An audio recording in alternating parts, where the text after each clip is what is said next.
Hello and welcome to the Gooner Talk, back again with you guys for another episode of what is our Let's Talk Arsenal series, our show in which we're joined by one of the weird and wonderful people within the Arsenal family. And today, I'm very happy to be joined by James B from AFTV. How you doing, mate? You good, Joel? Do you know what? Weird and wonderful is never more appropriate than today. The tactical insight just came out, and I did it on my own without Graham. And know what it is, when you do Yeah. content on your own as opposed to with someone, um, you tend to like notice yourself more, if that makes sense, or someone else can't jump in and cover your mistakes. So it took about 6 takes just to start the intro, and they've cut that all nicely into a nice little what's it called? A nice little show reel for the start. So if you want to see some weird and wonderful things, that's where you're going to see it from me today. But I'm No good, doubt. and Yeah. I'm very, very happy to be back, man. Thanks for inviting me on. No, of course, pleasure. It's been a little while, so I thought we It has should have a been, yeah. catch up and have our first chat of the season, actually, because obviously I don't think we've spoken this season yet on the channel, and I I know don't think we have, you no. joined me for a few shows last season, in which it nearly ended in the perfect fashion. Came very, very close. Yeah, I find doing live shows is the way in which you get your errors out, because if you have an error, you just got to push through. You just got You to have keep to. going. And Yeah. my goodness me, do I make errors? So, you just you just have to keep going. I mean, I play different intros. This is like I'll play like the wrong show intro for like the entire, and then not even realize I've got the Yeah. wrong background until like 10 minutes in, and I'm like, well, it's done now. So You just have to roll with it. That's the beauty of live, is actually it's very raw. Probably a great way for your community to just get to know, there you go. The yes. edit button can cover a lot. The edit button can make me look a lot better than I am. So there you go. Yes, they get the raw, unedited, horrific package that is me. Yeah, every single day. Not But at all, man. yeah, I don't know if you've been like noticed. Have you been seeing like listeners send in their Spotify Wrapped of the year? I find that some people have sent in things. I saw a great tweet today from one of our listeners called James, who said he's listened to 10,000 plus minutes of TGT. I'm like that. My Wow. wife's not listened to 10,000 plus minutes of me this year. Like, there's no Just in way. life, just in general. Does it make you realize though how much content you actually make throughout the year? It's kind of Well, ridiculous. well, first, I mean, a massive congrats to you, because that's a phenomenal Well, thanks, man. achievement. That's one person, 10,000 hours, and the audience that Minutes, you I should built up say. is Did I say hours? I meant minutes. Minutes. 10,000 hours would be maybe you said minutes and I ridiculous. heard hours. Okay. Whatever it's still incredible. I think I had like a little like scroll through just content that I've done over the last year. Don't ask me why. I just will keep a log of it. Just really And narcissistic. Yeah. Okay. yeah, I was just scrolling through, going, my God, I'm good. Yeah. And I was no, but I None was of these have thinking been like edited at all. Yeah. I was thinking like, wow, so much happens in the Arsenal world. Like Mm, so much happens. The whole "did we bottle it" conversation mm, was probably about 25 big Arsenal topics ago. And I mm, consider signing Rice, signing Havertz. Those are big topical conversations that generate a lot of discussion in the Arsenal fan base. And everything from when, Trossard first signed and, he was sort of, moved into the false nine over Nketiah. And you kind of look back and you go, that feels really fresh. That doesn't feel like that long ago we were talking about all this. So yeah, but I don't know if there is a club as maybe Man United, but I don't know if there's a club mm. that generates so much conversation. Like really, I don't. It's I think we also very, have the craziest fan base, which helps. yeah, like You know. we are all weird and wonderful actually. Mm, But it's yeah, like Arsenal, there's always a lot. Like, I mean, your 65 million pound signing can have a good game and there's a discussion around it. By the way, I understand that. mm. I'm having that discussion. But it's just like, I don't know, there's something about Arsenal. But yeah, I imagine you've had a little bit of I don't know, kind of end of the year kind of look back at, or just sort of a little think, Yeah, or just yeah, I taking it did. all in a little bit. Yeah, and people often send me like they'll send me like something I said like 6 months ago and think, "Do you still think this now?" And I'm like, "No, because it was 6 months ago," and a lot has happened. Football can Yeah. change in a week, in a day, in an hour, it can change football because it's such a mad sport. So Yeah. an opinion I might have held at the end of last season, I may not hold now. And I think what we often fall into the trap of is that we hold people to their opinions no matter how long ago they said them. And there's Mhm. very little in regards to kind of leeway around changing your mind on topic. We might even discuss some of that today, Yeah. because obviously the theme of the show, based off of yesterday, is Kai Havertz, of which I think that there's potential for a lot of people to have their views change over the course of this season, because it obviously didn't start off in the best of manners. And how were you? I suppose we should probably start at the beginning, is probably the best way. How did you react to the signing, the link, and then it being completed, and what were your reactions to it?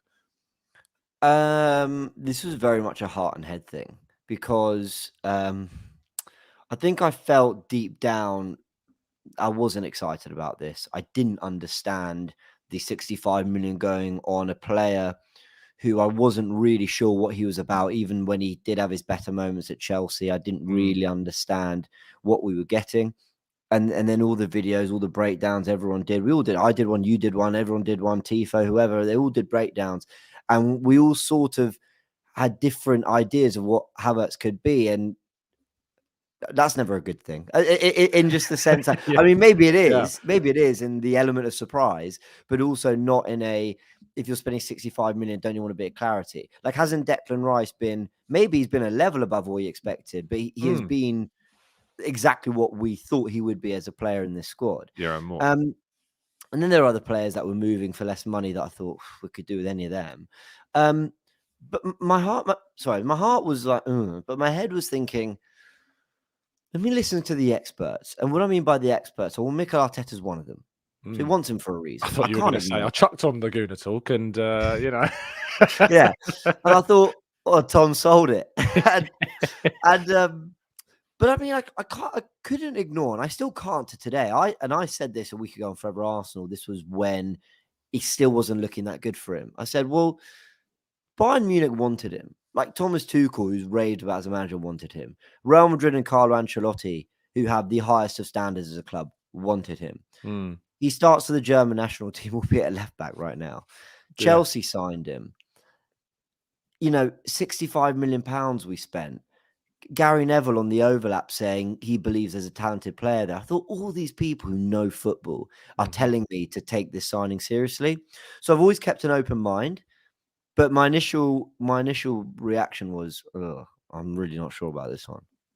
Yeah, I said from day dot that this is a huge risk for Arsenal to take, because I always felt as though, with Arsenal having been where they were at the end of last season, very close to a potential title, but still a side very much on the up and rising and looking to try and continue to build and grow and evolve and get better, to spend that much money on what is essentially a revival project, was a massive risk. Because, you could go into the market and spend money on a player that is succeeding, that has shown success, that has shown potential, that's only moving in one direction.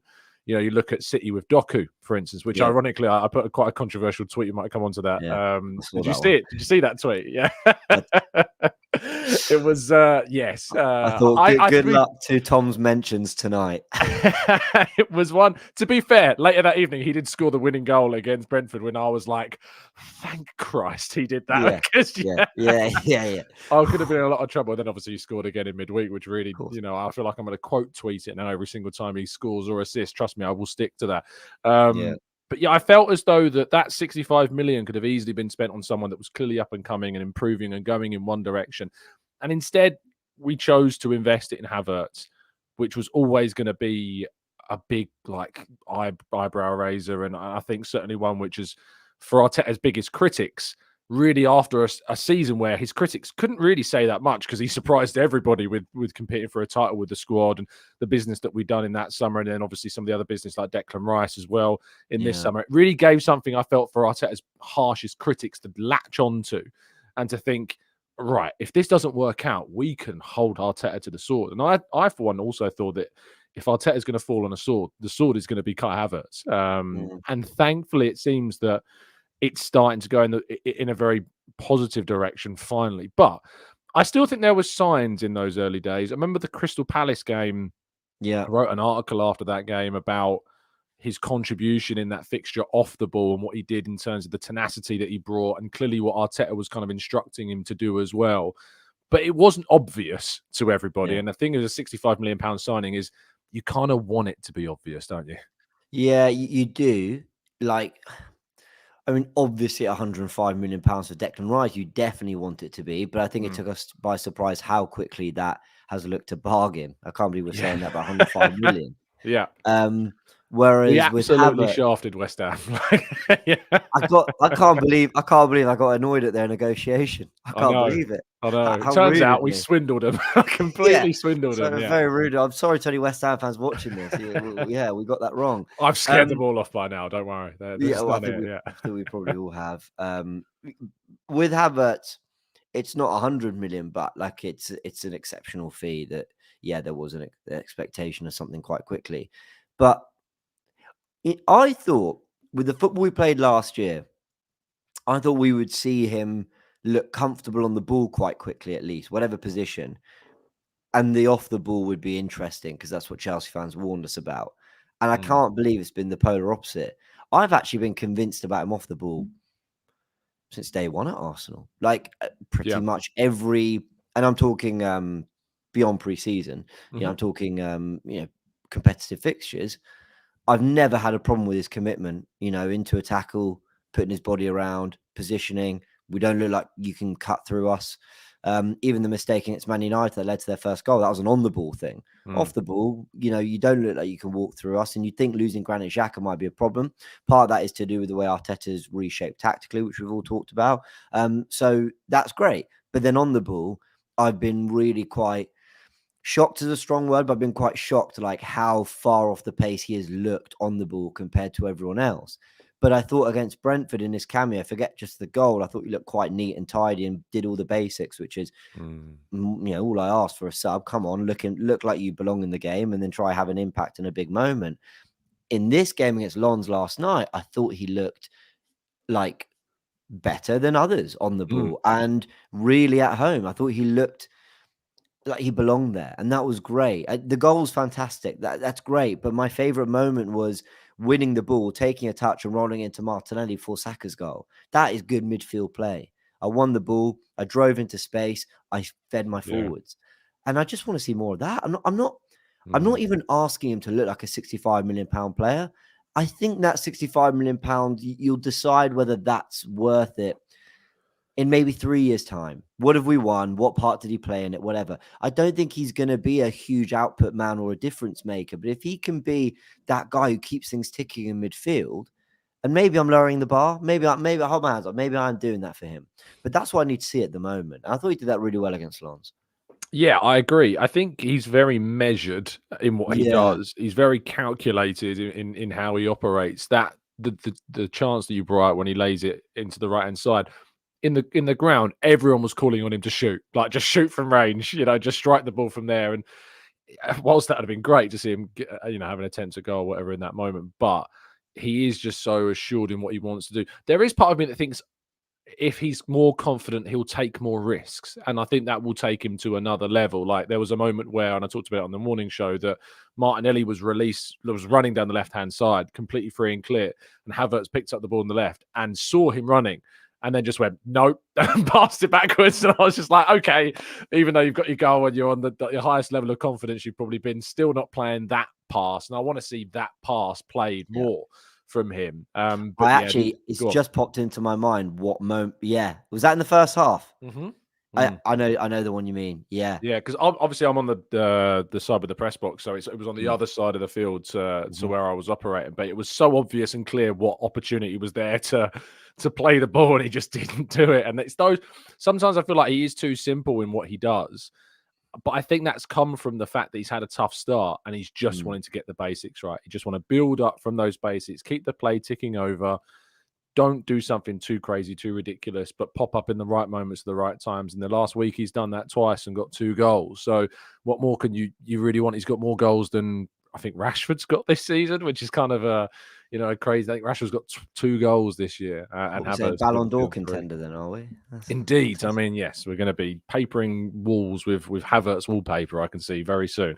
But how do you feel about the retrospective kind of view on Havertz from like a fan side of things? Because when he arrived, the only thing I can really kind of mirror it with was when Aaron Ramsdale arrived in some ways, because there was like all this, we don't want you to sign, we don't want you here, go back to Sheffield United or whatever. And even more so with Havertz, I think it's been trickier because Ramsdale obviously was on the bench and then came into the team and played well from the off. Whereas Havertz has obviously come into the team almost immediately. He started the Community Shield, of course, in that Wembley Stadium up top in a very interesting performance in which he had a couple of opportunities to score and snatched at both of them. And then obviously has not really been able to impact games maybe as much as he and Arteta and obviously the fans would have wanted. And very quickly it turned quite sour. I mean, I had people in comment section saying, let's sell him in January.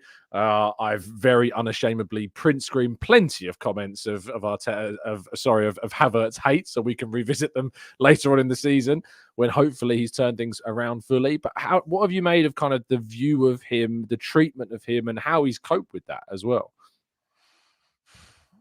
Let me answer that last one first. How he's coped with that. That's the thing I've admired the most about him. And I don't mean that he's been mentally resilient. I don't know the guy behind the scenes. I'm sure he has been. I've got, the fact that he's going out there giving his best, not shirking anything. He might not be doing that great on the ball, but he's not shirking anything. Although some people kind of say he hides in games, but I'm not sure it's that. I think that's confidence, I don't think that's cowardice or whatever. So he scored 3 goals. And yesterday was the most animated I saw him in celebration. The other 2 were sort of, I know he did this, but I think the Bournemouth and the Brentford one, I think they're slightly apologetic. Like, I know I've not been that guy, but I'm trying to contribute. And I thought he enjoyed it yesterday, and he deserved to, because he did really well with a header from a Tomiyasu cross that just went wide. And I think he was feeling himself a little bit and thinking, okay, I'm going into this game, some nice moments, and then scored. So he's dealt with it well. Now, retrospectively, how do we react as a fan base? It's really difficult. You always want to say, look at the human side of things. He is just a guy who wants to do his best in his career, and we need to be a little bit more open to that. But then I also think there's this thing about football where, the lows and the criticism feels outrageous, but actually the praise and the hyperbole can also be outrageous, only it's in the other way. So it's like, it's never, no one ever kind of gets mad at you. It's only ever tribalism between fans. If we say Saka's world class, it's not a bad thing to sort of go a bit over the top with it. You know what I mean? Sure. He is world class, but I'll chuck Declan Rice in there as well. And I agree. I'm happy to have those arguments with fans. But so to answer your question, I'm still going a very long roundabout way, but I think we are still right to be skeptical. And we are always allowed to have an opinion. Absolutely. I always think it's the repetitive nature, but the problem is football is repetitive. Arsenal play twice a week, so the conversation will keep happening. If Arsenal played once a month, it was boxing, and they had a fight once every 6 months, we wouldn't be talking about it all the time. Yeah, it's not like that. So you can't help but get dragged into the conversation. Every 90 minutes, every 20-minute cameo. So how was Havertz? How's Arsenal fine? And that's what makes it feel like it's over the top. I don't actually think a lot of what's been said has been particularly unfair. It's just been, why did you spend 65 million here when it could have gone elsewhere? That might still be true. Like, Lons weren't that good, and Havertz still has a lot to prove. So I don't know. I think I have to look back on that. With Ramsdale, I think people really, they were changing their minds quickly. But I think it was by the end of the season where we went, fair play. Like, a team that we didn't think was going to battle for the top 4 did. They fell away. Then they challenged for the title. And we've kind of fallen in love with this guy. So I think we need to wait a little bit longer to know if the reaction was merited or not. Oh, absolutely. Which is in part kind of the point of the discussion, because I've said a number of times, like, people have a right to be concerned, and have had a right, because I've been concerned, about Kai Havertz, and concerned about whether or not we made the right choice. And I still have question marks. I foolishly bet Dan Potts £100 to charity that Havertz would get more goal contributions in the Premier League than James Maddison, and that is looking an incredibly naive bet to have made. It was in jest, I should say, just because it was funny. I knew my money wasn't going to Potsy, so as long as you're not paying Potsy anything, you're happy, as long as it's going to charity. But like, I made kind of jest, and I wish I'd kind of done it across all comps because obviously Spurs didn't have European football this season. But he is injured, and I'm hoping that whilst Maddison is injured, Havertz might catch up a little bit. And he is a little bit. You know, he's got. Way to look at it. I think he's on 3 goal contributions. I think Maddison's on like 11 or something silly already. Like I don't know what he's on. Something like that. I think he's broken double figures. So we need a lot from Havertz. We do. And actually, Tom, sorry to interrupt you. There's a comment here that says from Joe, says the majority of the fan base is behind him. I believe that. It sparked another thought in my head, which is also with what you were saying about the retrospective reaction. I always believe online and in our discourse or whatever, have opinions, stick by them, that's fine. You're judging someone as a footballer. When I'm in the Emirates Stadium, no matter who's kicking a ball for my club, I am supporting them thoroughly. And I think that's where the Emirates fan base, the away fans or whatever, that's the support he needs to feel. Online, I imagine he's on Twitter. Mute the word Havertz, and maybe don't follow, certain, I don't know. There's whatever. Maybe just don't look up your name online or whatever, because you can avoid that to a degree. And people are right to have their opinion. If he doesn't want to hear it or see it, that is totally fair. In the stadium, I always think you're there for 90 minutes to do what you can to drive the team over the line, and then after say what you got to say. But it's a difficult one. I've not seen things that, for me, the people I've spoken with, I've ever thought, oh, you're going over the top, this is abuse or whatever. It's just a shame that, it's easy to say it's not personal. We don't mean it to be personal, but also he cares about being a good footballer, so it's going to feel personal. I just hope he just continues to build on what has been a really good, steady progression. But I think Lens was actually a real leap. I was really I wasn't just like, oh, well done, Havertz, you were good today. No, I just thought he was legitimately good. So I really hope he can build on this. He's got the attributes.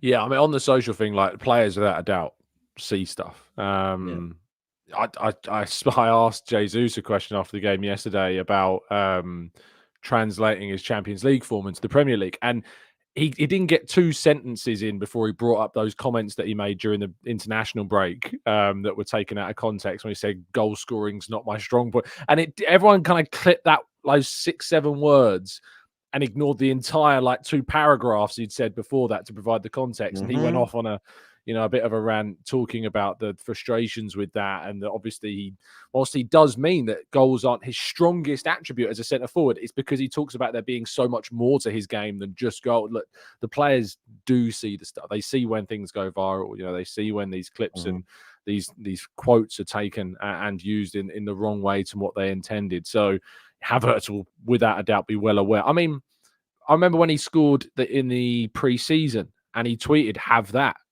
because he'd already seen the level of scrutiny. Because I think, was it the skills challenge in America that he had a poor skills challenge? And people were saying, oh, goodness me, he's not even having a good, he was crap in it. He was terrible. Yeah. It was was it the volley challenge? I think it was. Yeah, it was poor. But it was funny. I was at that ground, and someone was filming me reacting to it, and they cut it up, and it was me looking immensely disappointed. I'm sort of looking at the camera going, and everyone took it so seriously. I thought, oh no, here we go. So there you go. But so basically what we're saying is it's entirely your fault he's received all this scrutiny. Actually, I didn't think of it that way. Yeah, that tweet was for me. Yeah. Oh. You have that, James. That's what he was doing. Yeah, he just missed the James bit off. And Chris says 65 million for a player that can cover so many positions at a decent standard is a bargain when you look at the squad management. And if he keeps this up, even better, which is a fair point. And Marcus asked as well. Was it this question? No, it wasn't this question. I mean, James, has Cecil learnt the right names now? You two are a great duo. What does he mean by that? The right names. He's appalling at pronouncing names. Oh, Gerard Moreno, he called him Monroe. And there's been there have been countless ones. I need to typically on the spot now, I'm forgetting them, but there are so many. Robbie calls Vinicius Vincenzus, which kills me every time. That's special. No, they've had some shockers. Lee Judges calls Zinchenko Chinchenko. Judges can't barely speak. He just cannot get the certain names right, bless him. But then I had a moment recently with a fan zone caller who was called it's typical now. I've forgotten his name, but I called him Neil, and his name just wasn't Neil. So there you go. AFTV is in the place for pronouncing names properly, and I pride myself on actually being quite good with that. Honestly, the amount of comments I get left pronouncing names in particular, a lot of it's actually like African pronunciations of names that I Okay. get wrong really easily. And we have there's a fair few African listeners we have on the channel, so often they're really going at me about it because was it Boniface of Bayer Leverkusen. Apparently, Okay. I was saying like Boniface and Boniface and things like that, but apparently it's just Boniface. That's fair So enough. I learned that. So yeah, it's a lot of the African pronunciations of where the names, the heritage of those names, where they come from. It wasn't Marcus's comment I actually meant to put up was, where did you think he would play James in terms of Havertz now, and where is his best position? And that is the question we're all kind of asking: is what is his best role in the team? I admittedly had a bit of a shocker on this one because I did explore the idea of him as an 8 because I felt 6'4", can score some goals. Seems ready made for that Granit Xhaka role in a slightly more attacking sense. But actually, I wondered whether a lot of his goal contributions and best goal contribution numbers per game came playing in either the right of a central midfield position or out on the right. Yeah. So I wondered whether, and then he had this secret pace that we still haven't really seen much of, but Football Manager rates him as high, having a lot of pace. So I trust them. I wondered whether the way the game had moved with the likes of Bernardo Silva and Grealish being wingers, but they're more wide playmakers because there's more kind of controlled, less kind of rock and roll style football. I wondered whether Havertz was going to have a place in wider areas of the front three, but he's very much seen as a midfielder. And for the first time yesterday, I saw what that could look like. And like I keep saying that Lons were poor off the ball. On the ball, I actually thought they did okay for a 60 defeat. They did. Yeah. I think they had more possession than us. They did, 53% of it. Off the ball, they were calamity. I mean, but that's fine. Like I keep being told that Bukayo Saka can't be taken seriously till he does in the Champions League. Well, okay, well Havertz has just done it, and so he looked good in there. I really liked his little turn. He tried one bit of skill in the corner flag. We all know the one, and then when he got it through his legs semi-accidentally, he then actually a lovely drag back to get him through. That was confidence. I like seeing that. I think he starts against Wolves on the weekend, and I would love someone to make that number 8 position their own because I'm very stressed about it, and I have been for 3 years. Yeah. Like, even when we had Granit Xhaka, I've just felt this position needs to be addressed. So it'd be nice if Havertz is that. Yeah, it'd be great if he wore. I think what people get obsessed about is that, like, everyone's kind of a fits a specific formation, and you take a player out, and the player that goes in has to be a regen of that player, be that, Xhaka in this case. It's not true. Like, you evolve. Like, Kieran Tierney's come out the seam, and Zinchenko is playing a completely different style of, fullback. Even if you want to call it fullback, is basically an additional midfielder, playing that role in that position. And, when Ben White moved out to the right back slot, which was finally Arsenal's kind of evolution at right back from what we had. I mean, Bellerin playing there for so many years, being more of a traditional overlap right-sided player. Who was the in between those two? Who was it? So you had Cedric playing there for a ridiculous amount of time. Sanya, Debuchy for 6 months before Bellerin emerged. Cedric had some minutes. Chambers played some minutes when Bellerin was injured. Maitland-Niles played some minutes. I feel like Socrates was used by Arteta at right back. He did use him once at right back, which was weird. Horrific. I feel like we're forgetting. I feel like there's someone we're forgetting that used to play right back. Someone we're forgetting. Chat box, you're going to have to help us out because our memories have gone blank. But I'm sure there was someone that I've completely... Maitland-Niles, Rises, Cole Jenkinson, Tom says. We're getting some, blast in the past. But I feel like there's someone that we're really glaringly missing that I can't remember. I know what you mean. It was Lichtsteiner was there for a obviously season. Lichtsteiner.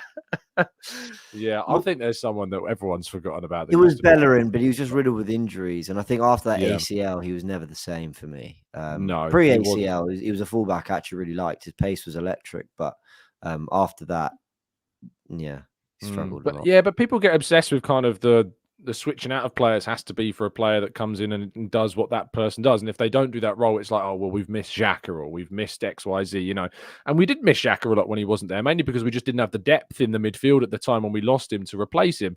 And they've really benefited by Leverkusen from having Xhaka this season, and it shows from where they are in the Bundesliga table this year as well.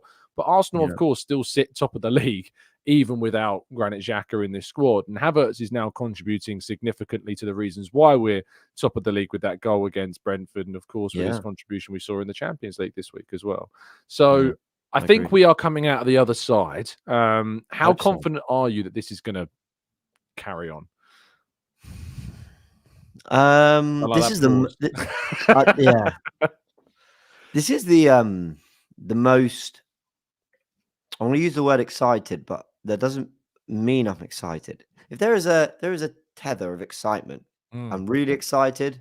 Actually, it's flipped. So really excited, not excited at all. I am definitely much more excited, but I'm still struggling to get near the really excited area. Because Chelsea fans will tell you that he had moments like late winners against Newcastle, that kind of touch and finish on the volley, which was brilliant, or half volley, whatever it was. He's had moments, the Champions League final, where you think, like, okay, Havertz has arrived, and it never quite happened. But I trust Arteta infinitely more as a coach than a lot of the managers they've had. When it comes to player development, those players in those attacking areas. I mean, this is a manager who was the understudy to Pep when he had Bernardo Silva, David Silva, underlappers, left eights who are supremely creative. Surely he knows what Gundogan was there. Surely he knows what a top player in that position looks like. So I need to believe that he sees Havertz has that in him. And okay, we'll be patient. So I never ruled out the idea of Havertz coming good, but I need to just see a lot more. But Bellon's was, and like I say, that the most complimentary way to say it is, this isn't some condescending, well done. You looked you looked a part of the team today. It's not that. He was legitimately good. He's better than Odegaard for me. Yeah, he was better than Odegaard. Yeah. I liked his performance a lot. And that's the first time that team has actually played together, which again boils down to this whole. I've always felt like one of the things that has been held against Arteta by a lot of pundits on a number of platforms, saying that like Arteta doesn't know what his best team is. Like he does. Arteta, if you ask Arteta what his best team is, he can't tell you. And I don't think that's a criticism anymore. I don't think you necessarily have to have a best 11 if you're a team that's trying to compete across multiple fronts, because you need to be able to rotate. You need to be able to interchange players, and you need to be able to deal with injuries when they come along as well. And that was interesting that it's the first time that not only that 11's played, but obviously that front five of Odegaard, Havertz, Jesus, Saka, and Martinelli. No Trossard in there, by the way. No Smith Rowe, no Vieira. None of these extra players that could provide depth and additional options and variety as well. The first time those five. I'm now going to ask you the ironic question of, do you think that is the best front five that we have, if available? I think Arteta believes it is. Yeah. I think Arteta is pretty sold on that. Do I think it is? I think we're in danger because of his injury record and Rice's brilliant form of forgetting how brilliant Thomas Partey is when he's at his best. Like, I think he gets to exceptional levels. Cool. Some people won't want to say world class. Maybe that is thrown around there, but he gets to a level where, as a footballer, he's world class. He plays games. He has performances where you go, see what Rice is making us feel almost every week. Like he's playing, like he's a 16-year-old playing under 13s. Like he's just like physically above everyone else, and he's just so ahead. Like, Partey has had games where I thought that. Well, I thought he looks smoother than everyone else. He looks better on the ball. He looks like he covers ground better, all that. Maybe not quite in the way Rice does it so defensively. But anyway, the point I'm trying to make is, does a fully fit Thomas Partey with Declan Rice getting forward more? And I don't think Rice is bad getting forward at all. I think he's neat enough on the ball. I think he's clever enough with what he does. He can attack that back post well. Rice can score that Havertz goal at Brentford. Now, I think Havertz gets in those positions more than a Rice, but I think Rice is good enough to do that. And I just think, I think Rice, Partey, Odegaard is still that. It's the best midfield that we have, I think. Yes. If we were playing a Champions League final and I had to pick a midfield three, that's the midfield three if they're all fully fit that I'm choosing. But I think there's something to be said, and I think Daniel says this here. It's the best 11 for who you are playing against. And I think that part in particular is really key, is that Partey, Rice, Odegaard would be great when you're playing against City. or when you're away at Anfield, or when you're at Old Trafford potentially. But when you're going up against a low block like a Brentford's, having Havertz in there instead of one of Rice or Partey, I think is beneficial. I think it gives you something different. It gives you the ability to do things differently. Yeah. And I think that from Arteta's perspective, there's always so much emphasis on what is a manager's style, like what is their philosophy, what do they want to play. I think that maybe there's too much emphasis on that. And actually, the way in which you need to look at Arteta is that Arteta wants his team to be as malleable and as changeable and as adaptive as feasibly possible, so that if there's a problem, they have the answer to it. And I think bringing in Havertz has been one of, like, I used the example this morning of just like, it's another key in case we've got a door to unlock that previously we couldn't. It's another key to try and find an answer to what opposition teams like Brentford chose to do against us at the weekend. Would you say that's it's a good way to think of it. Yeah, I know what you mean. It does feel like an outlet we didn't really have as much. I mean, Havertz's movement is good. I mean, people can throw all the criticism they want, but the fact you're getting mad at missed chances is indication that he's getting into those areas. So without sort of going too deep on the tactics side of things, the other thing I like about Rice as an 8, because we've seen that a little bit recently with Jorginho. I think he had a run of something like maybe six games in 7 as an 8 rather than in the 6. So Jorginho's kind of coming into the team helped that. And I don't think anyone claiming the 8 spot, allowed that too. But what we saw, rather than him always bursting forwards and getting into the front 5, we actually saw him still being in build-up. And then the inverted fullback, instead of just sort of tucking into midfield, was getting right up the pitch. Then he's done it at times. But Tommy Anso away at Sevilla was the game I really remember where I thought, what's Tommy doing there? Get back. And then you start to go, So Zinchenko, who everyone says isn't the best defensively, though I think he's improved, getting forward into these really kind of elaborate, I hate to say it because it's Tottenham and all that, but they do that really well with Porro and Udogie. They get really high up the pitch. So Zinni did a bit more of that. And then you got White, Saliba, Gabriel, Partey, Rice, Zinni kind of breaking forward to create, but he can also overlap Martinelli who can tuck in. Odegaard gets a bit more freedom because you've got 2 basically holding midfields behind him. Cooking. That looks quite good. And it's exciting. Like, I think Arteta just likes to create chaos, for the opposition and have so many. Like, I remember sitting in. I think I was in the press conference in which he said the line of, "We used was it 140 different formations or something," and everyone laughed at that. But like, he weren't lying. I sat there going through my tactical insight notes, tearing my hair out. Yeah, I've now got to get 140 print screens of different formations.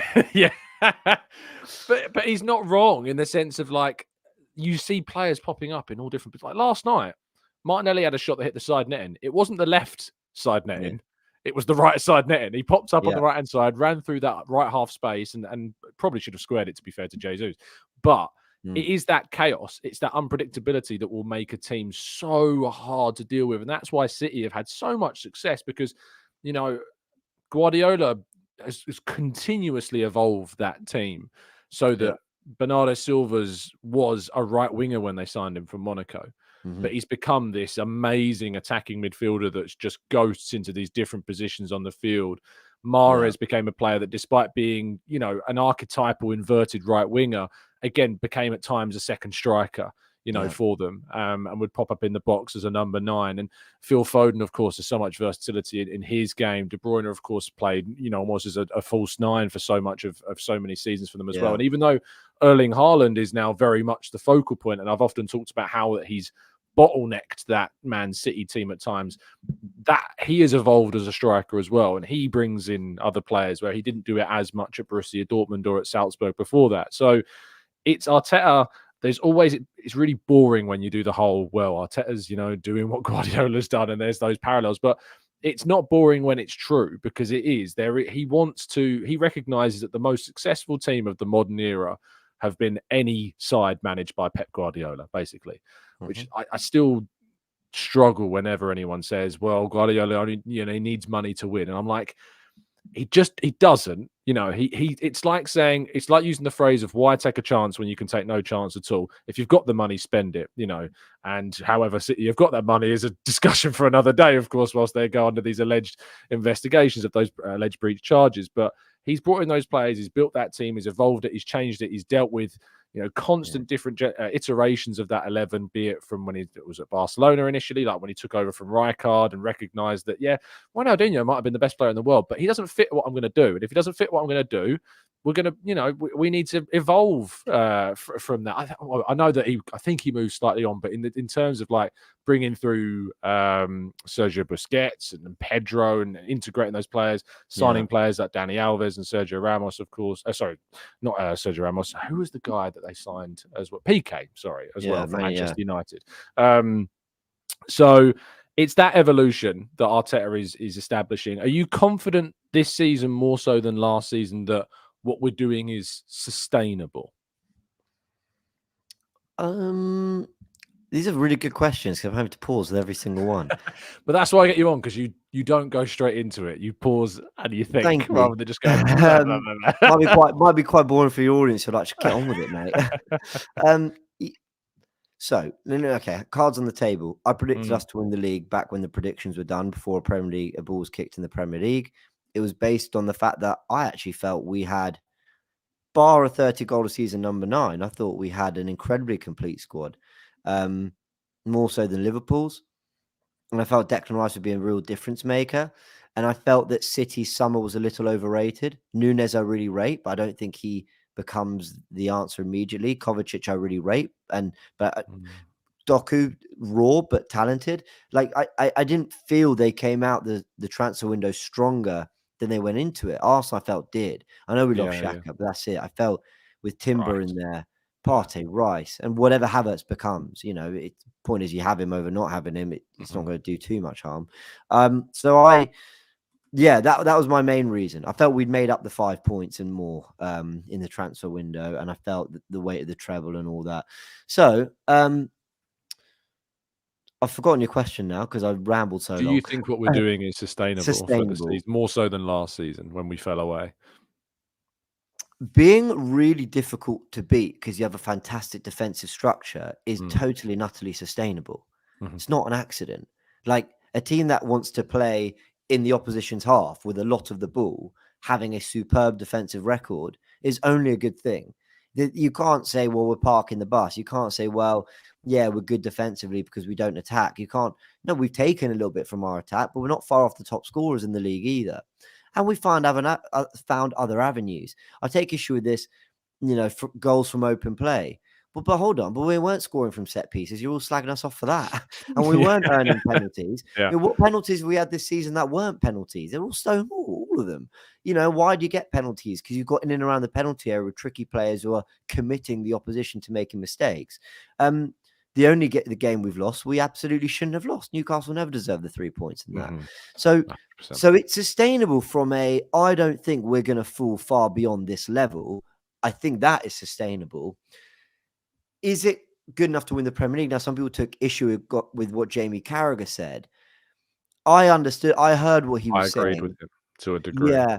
I heard what he was saying. I just don't think it's a concern yet. Now, if we're saying this in March, sure, even February, January, but I think it's fine. You know, we're dealing with having 2 games a week for the first team, which we haven't had for a long time. We're dealing with a new style of play, a load of injuries. Well, I say a load of injuries. Look, that actually isn't completely fair. I think the likes of Brighton, Tottenham, and a few others might have something to say about lots of injuries. But it was in terms of the amount of key players: Timber, Partey, Jesus, Ødegaard, all missing a lot of football. Saka missed a little period. Martinelli missed a month and a bit. Yeah. So I think because I've seen these players get to that level last season, I think this is sustainable, and I think it will. I think momentum will build. Yeah, I agree. People keep talking about using the phrase Arsenal haven't clicked yet. I don't think I don't think that's the way of putting it. By saying Arsenal haven't clicked yet, what you're saying is that at some point it's just going to go bang and then Arsenal are going to be great. I don't think that's going to happen. I think it's a case of Arsenal are as you use the word, they're building momentum and they're learning as they go. And it's kind of an improvement. Every single game we learn something that they've done a bit better. Some games we might not win, but like you take the Newcastle game, for instance, right? Like we won that game last season away from home, but Newcastle were the better team for a lot of that game when we lost 2-0. And we were quite fortunate not to be one even 2-0 down, 3-0 down in the first 15 to 20 minutes of that fixture. We rode our luck quite a bit. Whereas in the game there, we, like similar to the Man City game, we stayed in it for such a long period of time in such a hostile environment. Some games are just really that tough. You know, this is a Newcastle team that are going to take points off lots of. I mean, you know, we had to come back against Chelsea, and you look at Chelsea go to St James's Park and get absolutely destroyed. You know, in the end, so. It's a case of, I think, looking at ways in which you can take what went so well last season and recognize that that's great, but it's not won you a league. So what is going to be needed to change in order to take Arsenal to a level where they can? And I think that we've played more offensively against Man City in previous seasons and come out second best. You look at this season, yes, it wasn't a great game. It was a pretty reductive fixture, but that's how you win against Man City if you want to. If you want to play Arsenal tiki-taka flair football, be ready to concede a fair few goals because you're going to. If you want to stay in that game as long as feasibly possible and be resilient and be reductive and industrious and limit them to as fewer chances, which in turn will limit you to as fewer chances you can, and then you take the one that comes to you, as we did with a bit of fortune, then that's how you're going to win at the moment, because we can't really go toe-to-toe with City how we might want to. So you've got to play it differently. I agree. And while I have faith that our attack will get there, you know, I really hope we don't lose what we're doing well defensively this season. Agreed, because I did a little preview on my channel of the City-Chelsea game. This was after Chelsea had that mad game at Tottenham. And I said, look, that was great fun, but you're not going to see that at the Bridge. City won't allow it. And I was wrong. That really took me by surprise, you know, that they threw away that many leads, that they conceded 4 in the first place to Chelsea. I think Arteta would have felt sick with that, and I think Pep probably does, and would have. But I just mean, you know, we like to look at stats, but we also know that stats can be thrown in so many different ways. Like, a great point that's been made on Twitter when people are saying, well, our attacking stats are down and our rankings in the league aren't great. So I went, yeah, okay, but if our defense is so much better, then the XG difference is looking better. And I haven't actually double checked those numbers myself, but that's kind of a really good point. The point of football is scoring more goals than the opposition. So if we're winning games 1-0, whereas, you know, last season we were winning them 5-3, 5-4, whatever, you know, ultimately, I've butchered the analogy. The point I'm trying to make is... it makes sense. You get what I'm trying to say. 2-0. Let's put it that way. If we're winning more games 2-0, but, you know, last season we were scoring 5-4, 6-5s or whatever. Yeah, we were scoring a load more goals last season, but that difference is better the first time, even though we're not scoring as much. And people need to look at it that way, that we might have lost a little bit of something, but we're doing so well the other way. Now, if Arsenal start to look shaky as the season rolls on and the temperature goes up, I start to worry, because I don't know how quickly you can just turn on the tap and suddenly start scoring loads of goals again. But I don't think that's something that this Arsenal group will lose that easily, their defensive structure. Yeah. Sorry, I got distracted by this comment from David saying, random thought, if Tom coloured in the R on your Rudegaard, it would become Rudegaard. I laugh at that because it's such like an absolute. I can't wait for David to click in David's mind what's really. I'll give you a clue what's happened. If you look at this microphone, have a look at this word, and then maybe that will help you understand what we've done here. And it's very clever. I've got a Shaw mic, but I'm not. So... Unless I was a United fan, Luke Shaw. Never mind. Yeah, true. I'm trying to think now. Right. Chatbox, help James out. Which player can we in the Arsenal team?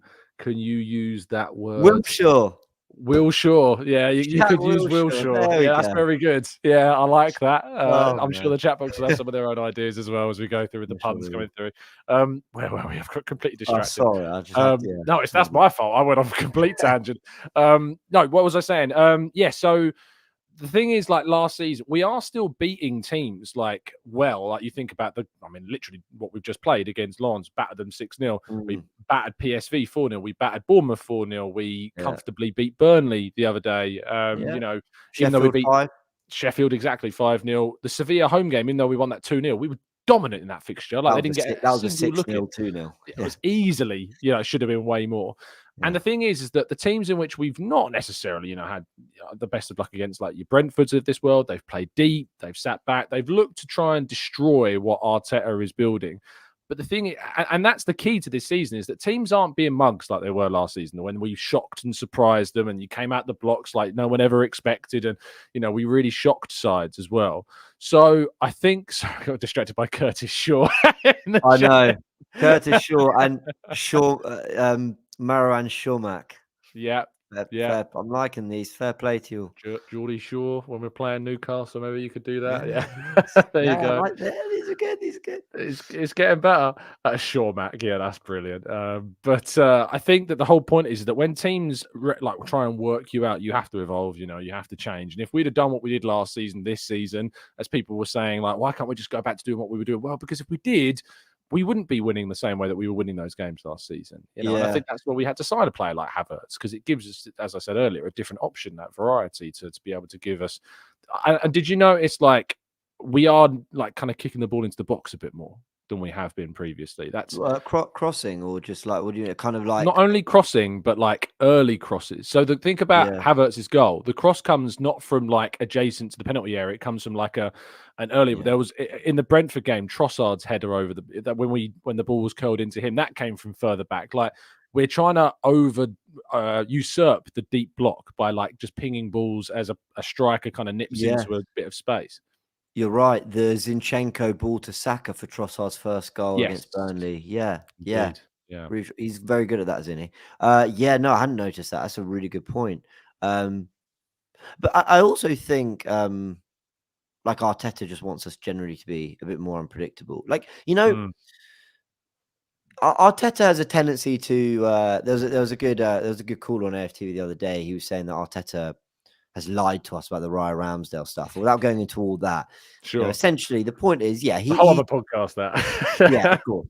He talked about the goalkeeping situation in a way that hasn't really proven true. But I understand why. I understand there's certain things he shouldn't really say publicly. I get that. One of the things that I don't think we have taken as serious as we should have are all those comments about, I considered my position after we threw away the title. I was devastated we finished second. I'm paraphrasing. It might not have been quite as dramatic as that, but he was really like, he really told us how much it hurt him that we didn't win it last year. And he's maybe done something about that. Like, hey, can we not go life and death with Southampton and Bournemouth, please? If that's okay. Like, can we not throw away 2 goals leads at West Ham? We've just played, a Conference League game in the week. Can we not do that? Like, I think all this really stuck with him, and he's just trying to find answers. And I can never get too mad at this. I can have my opinions and criticize what I think he's getting wrong, but for so long we talked about Wenger's stubbornness, or managers not always. Arteta had a bit of that, not always trying different things. We are seeing, while he has his stubborn ways, Arteta, year to year, I can quite visibly see he's tried different things. From Tierney in the back four, it felt like he was the answer. Basically, Gareth Bale down the wing, let's just give it to him. To no, now it's Zinchenko, and now we're going to evolve this. To Aubameyang's a 30-goal season striker, but I don't want him. To now, we're not going to attack like we did last season. This is what we're going to do. And yes, we got Partey, but I want another 6. Like, he is trying different things constantly. And I think it would be far too soon to have any.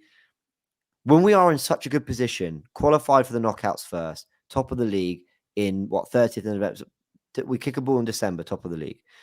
That merits patience for me. You can be skeptical and have criticism. I hear all that, but it merits patience at the very least.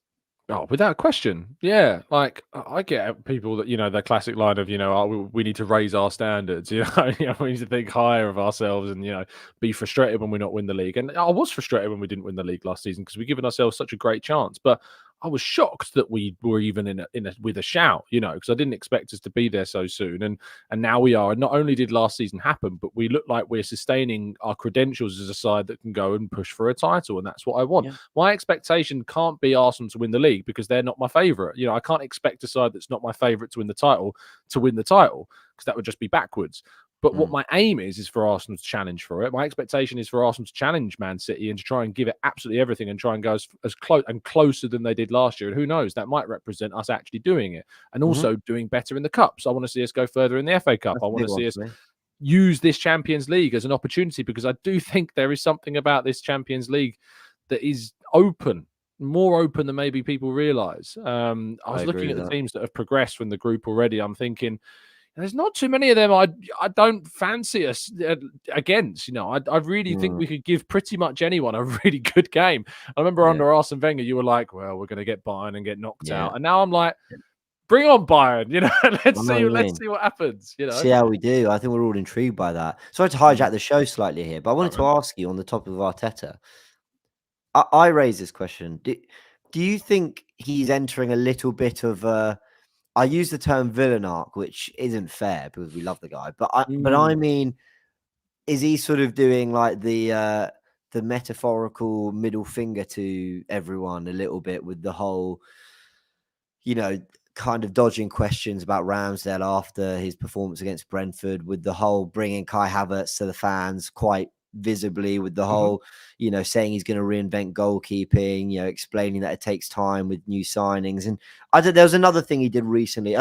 You mentioned that the 100 formations or whatever it was in a game, like actually let's call it Mourinho arc. You know, that like, listen, thanks very much. I've taken us to a Premier League title charge. I'm top of the league and I know more than you. Leave me alone. Like, and I'm not saying that's right. We can all be right about things Arteta's wrong about because we're all football fans and we know our club. But I wonder if he's projecting that a little bit recently. Yeah, I think the difference between him and Mourinho is that he owns it when he gets stuff wrong. Like last season, as you said, like he said he felt it, like he really hurt from not winning the league. And I think he owned the fact that there are reasons as to why. And I think that's why there's been such a dramatic change in our philosophy this season, because he recognized that there was stuff that we didn't do. I get the Mourinho comparison, absolutely, because there is, you know, it's. I think did you sit in one of those press conferences during the US tour? Yeah, one of them, the Barcelona one. Like if for anyone I know, it's like a select few people that are able to get the privilege of sitting in those presses, but it is like he's a cold, intimidating guy. Like it's not like a nice experience always to be able to throw those questions. You're always conscious of what you're going to get as an answer. Sometimes I've just been absolutely just flipped off, you know, by one of his answers, completely just dismisses it, and sometimes he's given me a really good answer, you know. And you don't know what you're going to get. And I think that he's obviously very self-confident as well. He's very confident in his own knowledge and his own ability. And you want a coach that's like that. You don't want someone that's second-guessing themselves, you know, all the time. You want someone that believes in what they're teaching, you know, because if you don't have that, it's why I always get annoyed when people call him arrogant. I think arrogant's a word that goes too far with Arteta. I get why people say it, because he's confident and he's dismissive and he's stubborn. But I think arrogance goes too far. I just think he's very self-confident in his own abilities.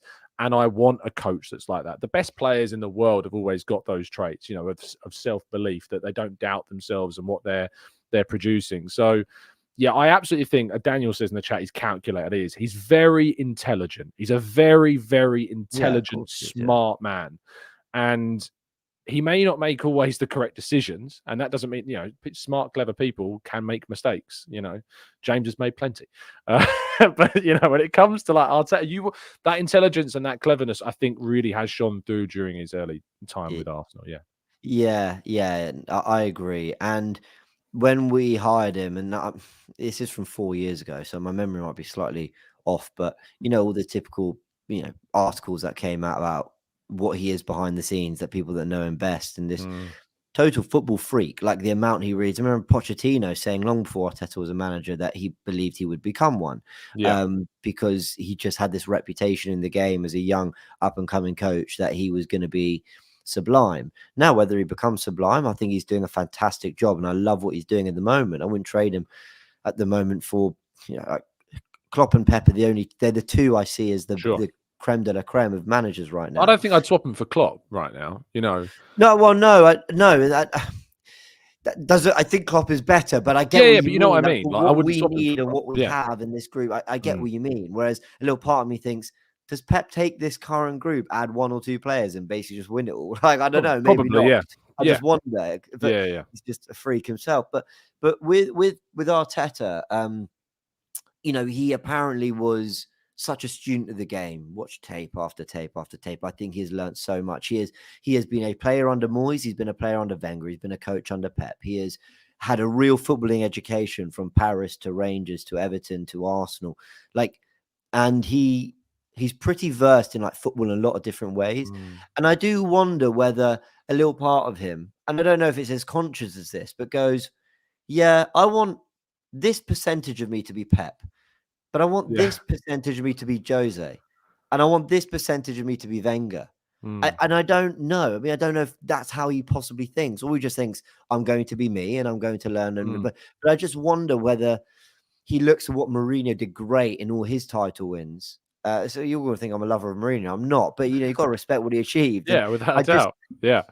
I wonder, or Simeone, like when he played Partey at right back, he wanted to mention the best defensive manager in the world played him at right back. So why is this weird to you? Like he wanted to use that reference. And when Arsenal were doing really well, it was doing really poorly, it was Mourinho who said they'll be back under Arteta. There's a respect there. So I don't know. These things tick along in my brain in my time off. No, I think you absolutely are hitting a lot of it right. I think that I don't know if he sits there and thinks, right, I'm going to be 20% Mourinho today.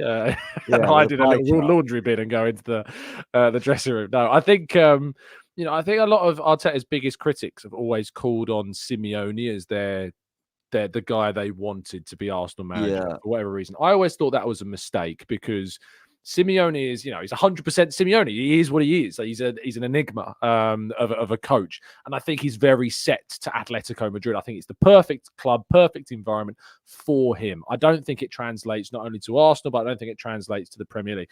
But that is not taking away that Simeone has some fantastic coaching qualities. That if Arteta has some of those traits, great, because I think the best parts of Simeone, obviously his industriousness, the tenaciousness, the resilience of his teams to never give up and never die. And Arteta has absolutely started to instill that into this Arsenal team of resilience and that. But I think also that Arteta's got the capacity to be smarter than Simeone and the ability to have his team be more changeable and adaptive to situations where Atletico always, for me, were very kind of a one-trick pony at times. And that's why they didn't go the extra mile to win the Champions League, because you had a team like Real Madrid that had a better coach every time they played them and ended up finding ways to win. Where Atletico, if their way of winning didn't work, they didn't really have a plan B. Whereas I think Arteta's got a plan A, B, C, D, and that's what he wants, is he wants to be changeable, if that makes sense. Yeah, sure. I just don't think he always likes to use anything other than his plan A. I think he's got them. Yeah, I just don't think he always likes to use them. I think what he does is he's got I don't like calling it plan A, B, C. Let's say he's got strategy A, B, C, D, right? So for Man City, he has a strategy and he sticks to that strategy and it either works or it won't. For Brentford, he's got a strategy and he sticks to it. For Burnley, he's got a strategy. Sure. They're different. They're plans, they're different plans, they're different strategies. But what he needs to learn to be able to do is to have more changeability within games. That's what we need from him. Yeah. Whereas Atletico and Simeone always had just one plan for every game like that. And that's what it was. Yeah.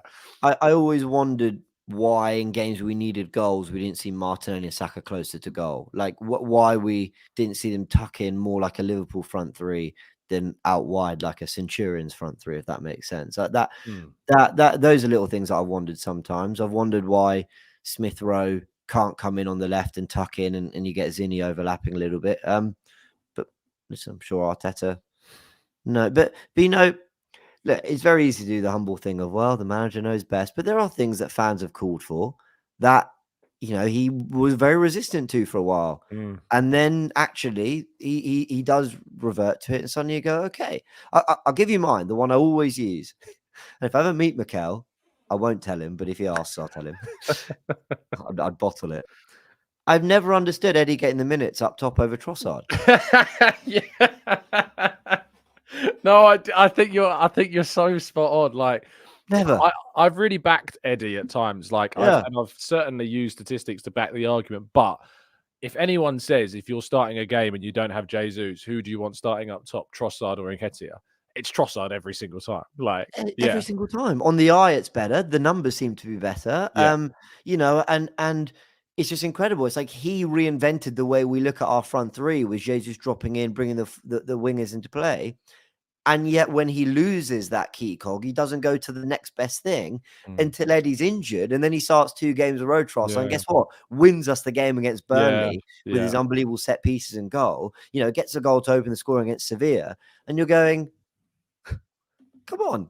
So he can, of course he can get things wrong. Of course he can. But you know, like you said, I think he's quite self-critical.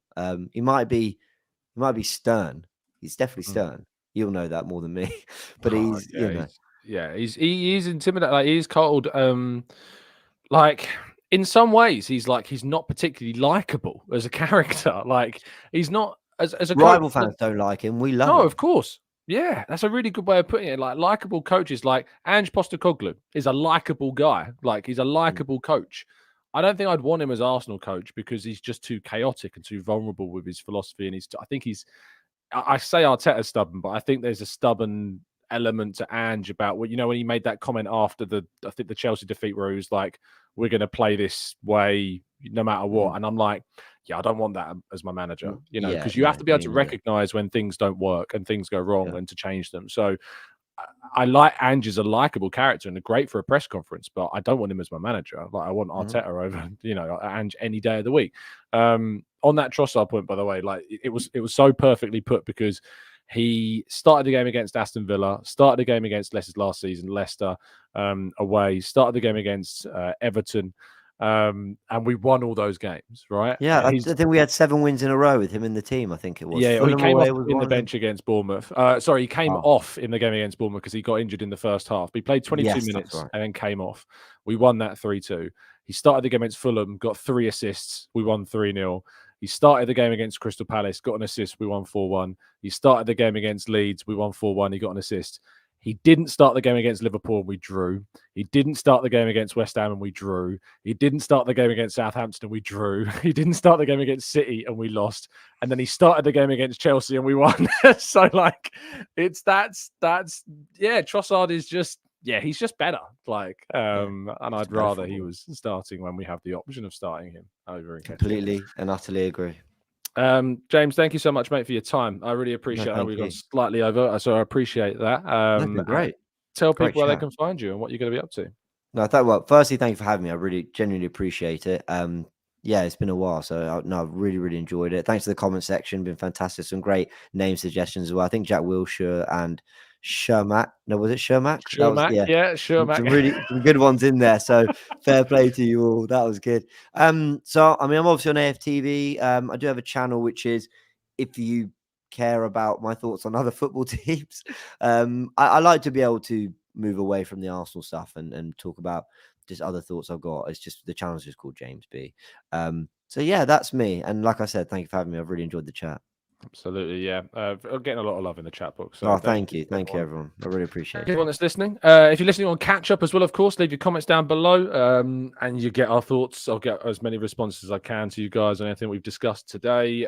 Sorry about the end to the connection at the end. I know we're having some Wi-Fi issues at the end, but hopefully you can hear and relatively see me okay. But thank you to everyone that's tuned in and listened. We will see you all, of course, tomorrow morning, bright and early, as always, at 8 a.m. Make sure you check out James's show on AFTV and his own channel, as he's mentioned, James B. You'll be able to find it without a problem. I'll leave a link to it, in fact, down in the description as well.